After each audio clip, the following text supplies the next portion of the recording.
আসসালামু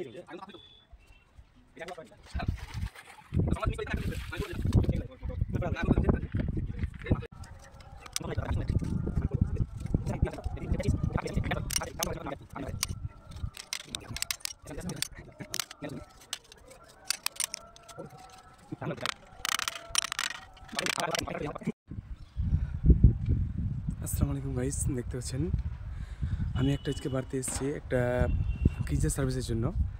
তো গিজারটি আমি সার্ভিস করবো, কমপ্লিট দেখাবো। গিজারটা আপনাকে কীভাবে খুলতে হয়, কীভাবে কী করতে হয়, কীভাবে এলিমেন্ট পরিষ্কার করতে হয় সব দেখাই। ভিডিওটি স্কিপ করে দেখবেন না কোনো সময়, জাস্ট ভালোভাবে ফলো সহ দেখুন। আপনারা অবশ্যই একটি গিজার কমপ্লিট কীভাবে ওয়াশ করতে হয় সেটা পরিপূর্ণ বুঝতে পারবেন। তো চলেন, ভিডিওটা আমি দেরি না করে আপনাকে দেখাচ্ছি। চলেন। তো দেখতে পাচ্ছেন এই যে গিজারটি দেখছেন, এই গিজারটি আজকে আমি ওয়াশ করতে এসেছি। এই গিজারটি প্রায় 5 থেকে 6 বছর হয়ে গেছে, এখন পর্যন্ত গিজারটি ওয়াশ করা হয়নি।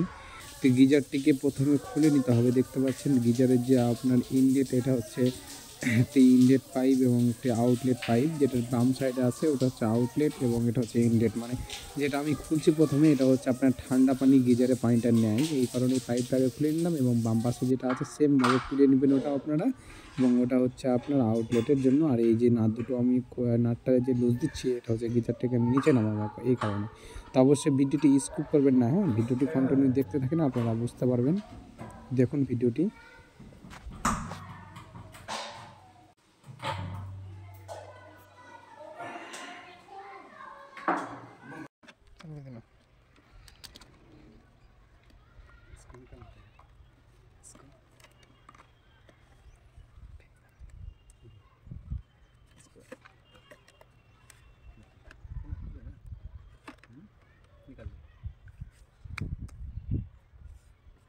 सबको एक एक करके सबको निकालना चाहिए।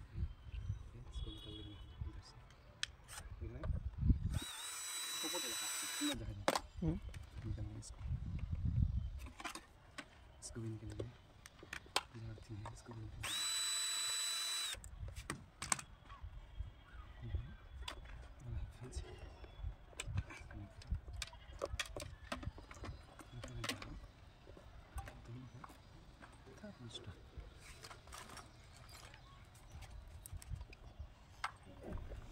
সব কানেকশনগুলো যেগুলো আছে ধীরে ধীরে খুলে নেবেন। এখানে একটা থার্মোস্টার আছে, এগুলো আপনাকে সাইডে হটিয়ে নিতে হবে পুরো অনেক ওয়ারিংটাকে।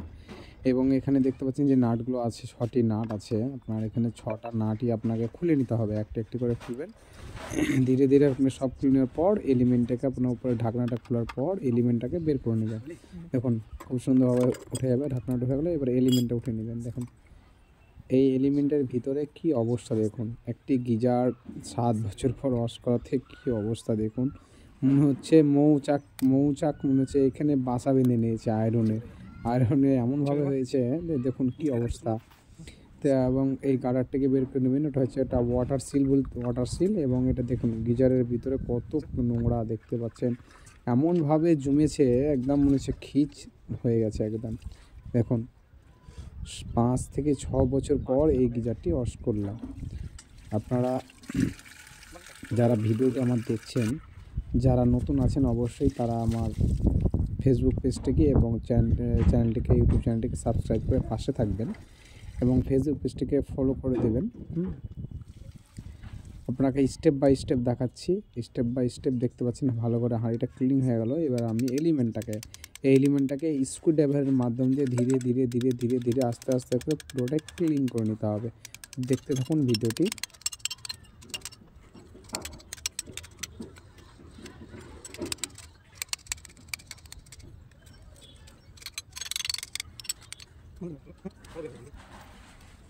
এলিমেন্টের উপরে বেশি জোরে বাড়ি মারবেন না, এলিমেন্টটি নাহলে নষ্ট হয়ে যাবে। এলিমেন্টে আমি ধুয়ে নিচ্ছি যেহেতু পরিষ্কার কমপ্লিট। আর যেভাবে আমি স্ক্রুড্রাইভার দিয়ে ধীরে ধীরে ধীরে ধীরে ছড়ালাম, সেইভাবে আপনারাও ছড়াবেন। জোরে বাড়ি মারলে এলিমেন্টে শর্ট হয়ে যাবে। তো আমার চেক করে নিয়েছি, মিটারটা দেখবেন, মিটারে শো করবে। আমার কয়েলটা যদি ঠিক থাকে, বডি থাকলে বডির জন্য শো করবে। দেখেন মিটারে কোনো কিছু শো করছে না, মানে ওকে আছে। তো প্রথমে আমাকে লাগাতে হবে আপনার ওয়াটার সিল, তারপরে এলিমেন্ট সেটিং করার পর এলিমেন্টকে চাপ দিয়ে আটকে রাখবে যেন পানিটা লিক না করে। এই কারণে আমাকে উপরে ঢাকনাটি লাগাতে হবে। উপরে ঢাকনাটি লাগানোর পর আপনাকে সেই পুনরায় 6টি নাট খুব সুন্দরভাবে একই সমতল স্তরে ভালোভাবে টাইট করতে হবে। কোনোটা কম কোনোটা বেশি করবেন না, তাতে লিক হওয়ার সম্ভাবনা আছে। অবশ্যই এটা আপনাকে খেয়াল রাখতে হবে। আপনি একইভাবে আপনি নাটগুলোকে চারদিককার নাটগুলোকে টাইট করবেন। আর আপনারা এই নাটগুলোকে টাইট করার জন্য টি রেঞ্জ ব্যবহার করবেন। দেখুন টাইট দেওয়ার পর আমি আবার একটি নিউট্রাল এবং ফেজ প্রথমে, তারপর নিউট্রাল, দেখুন পাশাপাশি এলিমেন্টের নিউট্রাল এবং ফেজ দুটিকে কানেকশন করে এলাম। এটা আপনার ওখান থেকে নিতে না, থার্মোস্টার থেকে এসছে। কোনো কিছু যদি ওভারলোড বা গরম হিট হয়ে যায় অটোমেটিক আপনার কাট হয়ে যাবে। এবং থার্মোস্টার দুটো আমি সেমভাবে সেটিং করে নেব। আপনারা যারা নতুন আছেন বুঝতে অসুবিধা হবে, তারা থার্মোস্টারটাকে বের করার সময় আপনি যেভাবে আপনাকে দেখালাম ব্ল্যাক টিপ মেরে, আপনারা ব্ল্যাক টিপ মেরে নেবেন। আপনাকে বোঝানোর ক্ষেত্রে আমি আপনাকে ব্ল্যাক টিপটা মারা হয়েছে যাতে আপনারা বুঝতে পারেন এবং সুবিধা হবে। এবং আপনি কতটা ভিতরে ছিল কনফিউজ হয়ে যাচ্ছেন যদি ব্ল্যাক টিপ মেরে থাকেন, সেটা হবে না। আর যেটা দেখছেন এটা হচ্ছে বডি আর্থের জন্য। তারটা অবশ্যই আপনারা বডি আর্থে তার লাগাতে ভুলবেন না।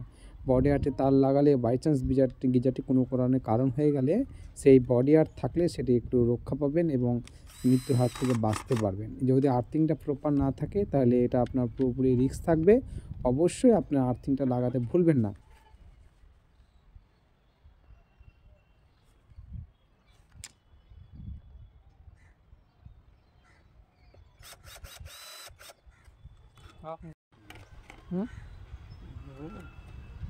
আমি যেভাবে ছিল কভারটিকে ফিটিং করে দেবো। তো এইটাই আজকে ছিল ওয়াশ করার প্রসেস। তো দেখতেই পারলেন কীভাবে ওয়াশ করা হয়েছে। এবার আমাকে এটাকে ঝুলিয়ে আপনাকে লাইন চার্জ করে দেখিয়ে দেবো কমপ্লিট পানি কীভাবে গিজারটি চলছে কি চলছে না। তো অবশ্যই আমার এই ভিডিও থেকে যদি আপনাদের ভালো লেগে থাকে অবশ্যই ভিডিওটিকে লাইক কমেন্ট শেয়ার করতে ভুলবেন না এবং চ্যানেলটিকে সাবস্ক্রাইব করে দেবেন এবং ফেসবুক পেজ থেকে যারা দেখছেন ফেসবুক পেজটিকে ফলো করে থাকবেন। ধন্যবাদ। দেখুন কীভাবে খুব সুন্দরভাবে লাইটগুলো করছে।